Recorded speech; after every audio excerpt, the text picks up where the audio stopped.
proud.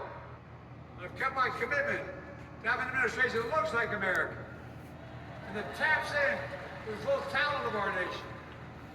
The most diverse cabinet in history, including the first black woman of South Asian descent to serve as vice president. And will soon serve as the 47th president of the United States.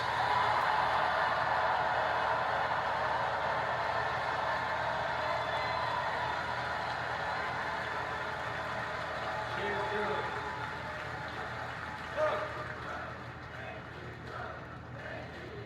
Thank you, Kamala.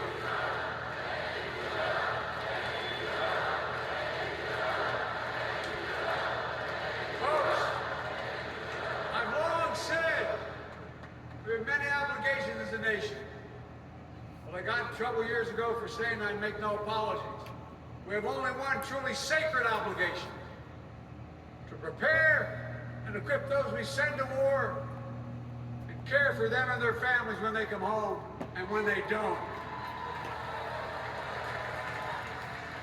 That's why I'm so proud that Britain had signed the PACT Act.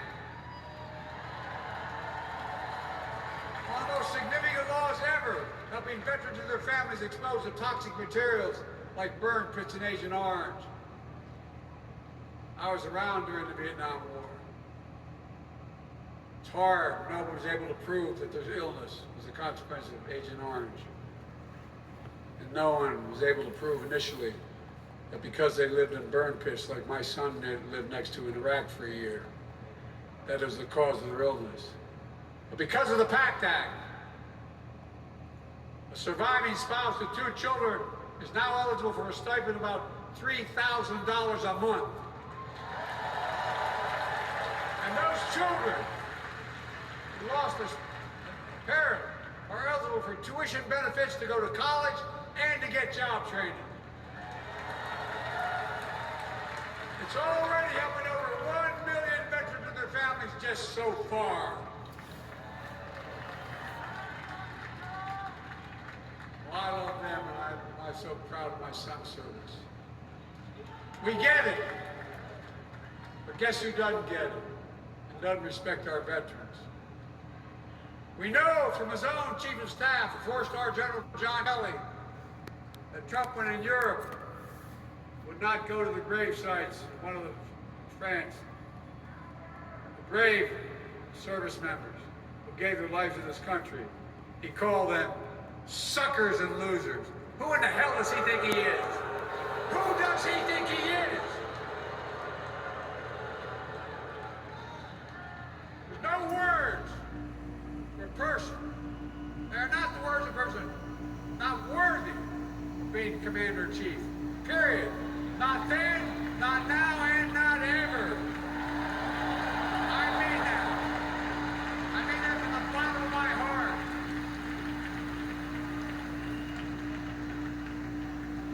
Just as no commander-in-chief should ever bow down to a dictator, the way Trump bows down to Putin. I never have, and I promise you, Kamala Harris will never do it. Will never bow down. When Trump left office, Europe and NATO was in tatters. Not a joke. America First doctrine changed our whole image in the world. But I spent, they gave the hours, about 190 hours sum total, with my counterparts or heads of state in Europe to strengthen NATO. We did. We united Europe like it hadn't been united for years, adding Finland and Sweden to NATO.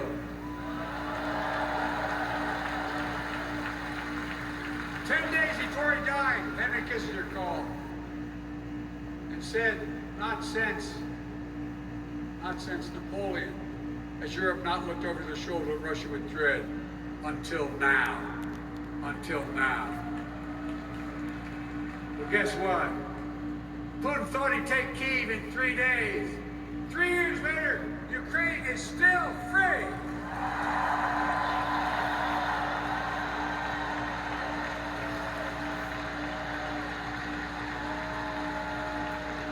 When I came to office,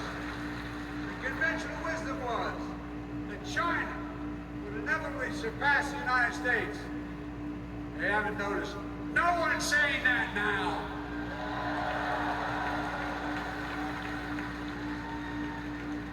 And we'll keep working to bring hostages home and end the war in Gaza and bring peace and security to the Middle East.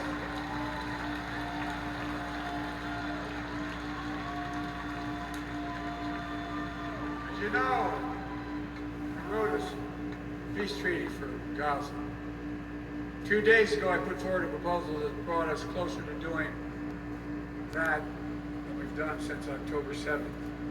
We're working around the clock, my Secretary of State, to prevent a wider war, reunite hostages with their families, and surge humanitarian health and food assistance into Gaza now. To end the civilian suffering of the Palestinian people.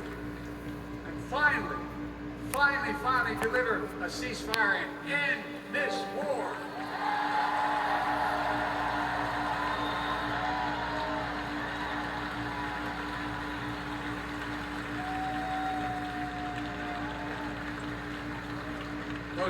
Those protesters out in the street, they have a point.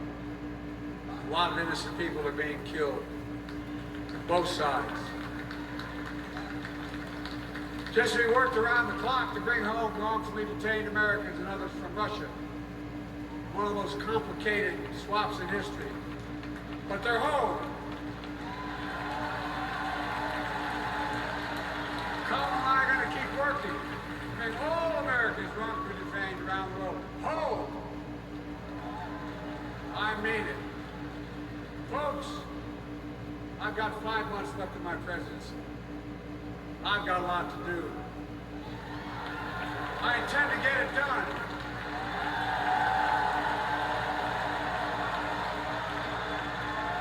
See, it's been the honor of my lifetime to serve as your president. I love the job, but I love my country more.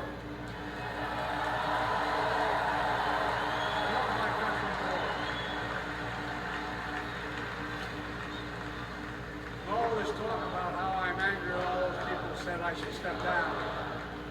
It's not true.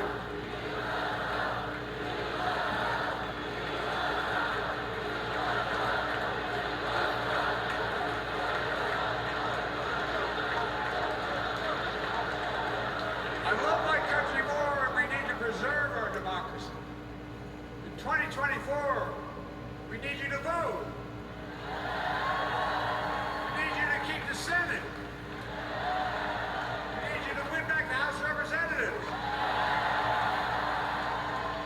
And above all, we need you to beat Donald Trump.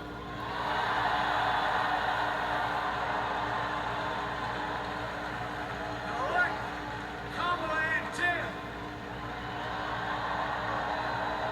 President and Vice President of the United States of America. Look, they'll continue to lead America forward, creating more jobs, standing up for workers, growing the economy, lower the cost to American families so they just have a little more breathing room. We've made incredible progress, and we have more work to do. And Kamala and Tim will continue to take on corporate greed and bring down cost of food. They'll keep taking out Big Pharma and making insulin $35 a month, not just for seniors, but for everyone in America. And capping prescription drug costs a total of $2,000, not just for seniors, but for everyone. Folks, that's going to save America again tens of billions of dollars. Folks, they'll make housing more affordable. Building 3 million new homes, providing $25,000 down payment assistance for the first-time home buyer. More than the 10 we approved. Donald Trump wants a new tax on imported goods, food, gas, clothing, and more. You know what that would cost the average family, according to the experts? $3,900 a year in a tax. No, it's a fact. Kamala and Tim will make the child care tax credit permanent.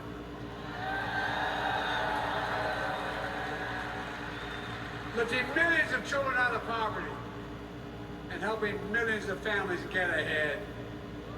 You know what Trump has? He created the largest debt any president had in 4 years with his $2 trillion tax cut for the wealthy. Well, Trump has a new plan. He wants to provide a $5 billion tax cut for corporations that are very wealthy. Put us further in debt. Folks, you know we have 1,000 billionaires in America. You know what their average tax rate they pay? 8.2%. If we just increase their taxes we proposed to 25%, which isn't the highest tax rate even, it would raise $500 billion new dollars over 10 years. They'd still be very wealthy. Look,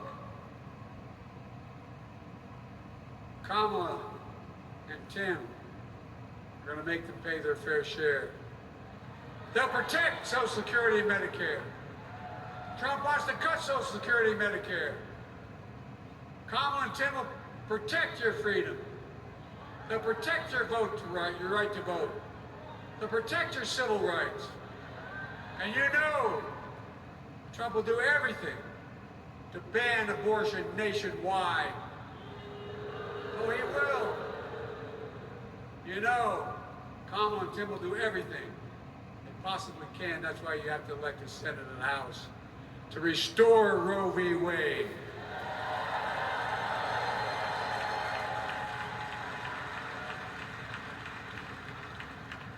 The ancient Greeks taught us that character is destiny. Character is destiny. For me and Jill, we know Kamala and Doug are people of character. It's been our honor to serve alongside them. And we know that Tim and Gwen Walz are also people of great character. Selecting Kamala was the very first decision I made when I became our nominee. And it was the best decision I made my whole career.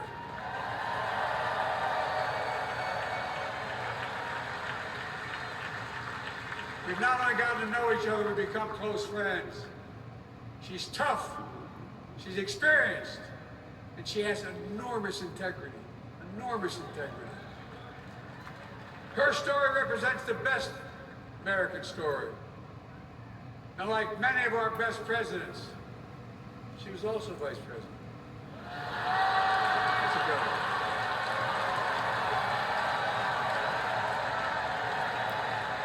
But she'll be a president our children can look up to.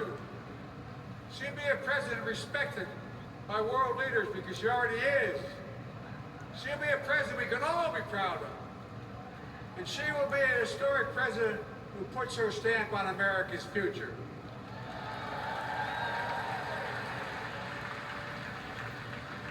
This will be the first presidential election since January 6th. On that day, we almost lost everything about who we are as a country. And that threat, this is not hyperbole, that threat is still very much alive. Donald Trump says he will refuse to accept the election result if he loses again. Think about that. He means it. Think about that. He's promising a bloodbath if he loses, in his words. And that he'll be a dictator on day one, in his own words. By the way, this sucker means it. No, I'm not joking. Think about it.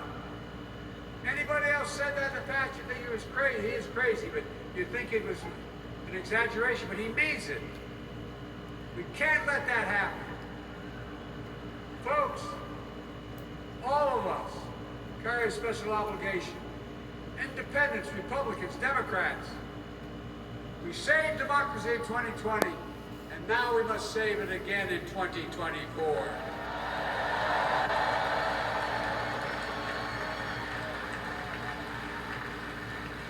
The vote of each of us cast this year will determine whether democracy and freedom will prevail. It's that simple. It's that serious. And the power is literally in your hands. History is in your hands. Not hyperbole. It's in your hands. America's future is in your hands. Let me close with this. Nowhere else in the world could a kid with a stutter and modest beginnings in Scranton, Pennsylvania, and Claremont, Delaware, grow up to sit behind the resolute desk in the Oval Office.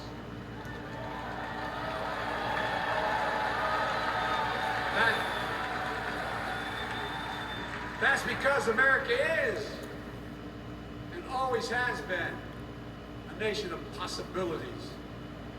Possibilities. We must never lose that. Never. Kamala and Tim understand that this nation must continue to be a place of possibilities. Not just for the few of us, but for all of us. But join me in promising your whole heart to this effort. Where my heart will be. I promise I'll be the best volunteer Harrison Walls can't have ever seen.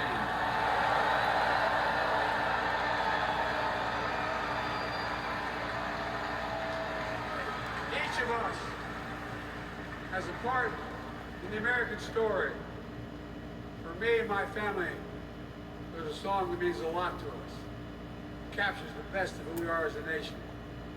The song is called American Anthem. There's one verse that stands out, and I can't sing worth a damn, so I'm not going to try. I'll just quote it. The work and prayers of centuries have brought us to this day. What shall our legacy be? What will our children say?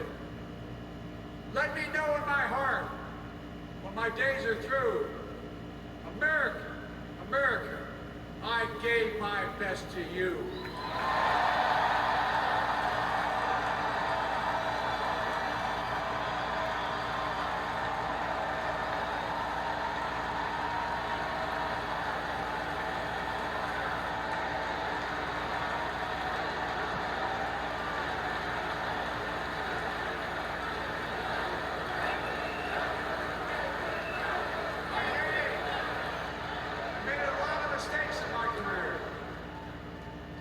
Gave my best to you. For 50 years, like many of you, I give my heart and soul to our nation. And I've been blessed a million times in return with the support of the American people.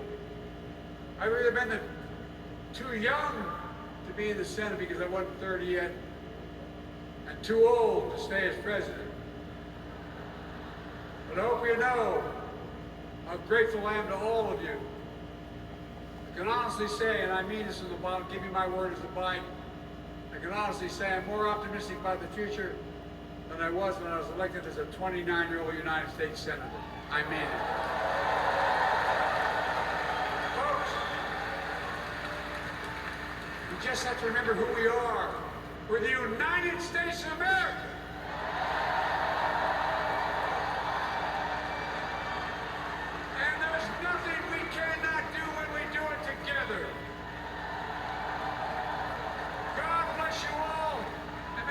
Protect our troops.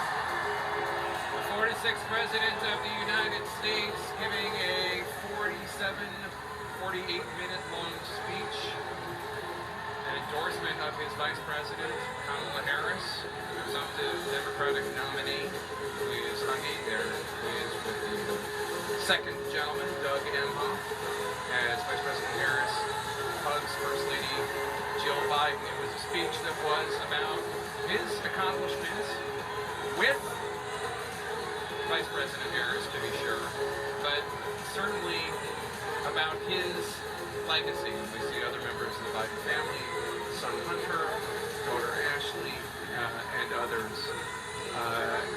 And Dana, we were told, reporters were briefed that this would be very much focused on making the case for Kamala Harris, and he certainly did that, but it was also a speech about his legacy and his accomplishments.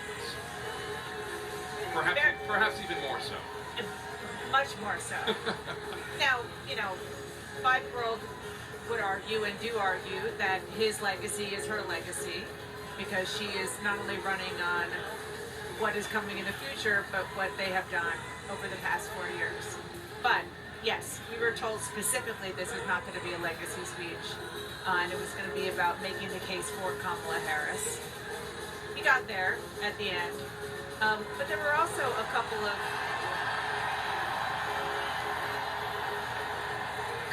really sort of standout messages given the reality of what we know happened behind the scenes, where he basically said, I wasn't pushed, I'm not angry, pushing back on that notion. And also about the fact that when he ended the speech, he said he was elected as a 29-year-old kid, and it looks like he might have ad-libbed this. Doesn't look like he was in the prepared remarks. And now I'm too old to be president. He was too young to be president. Too young. Too young at one point, And now he's too old. Yeah. Which really is just the embodiment. This is a coda for Joe Biden and his long political career and his family that has been through so much and seen so much. It's been emotional in this room for the last hour or so.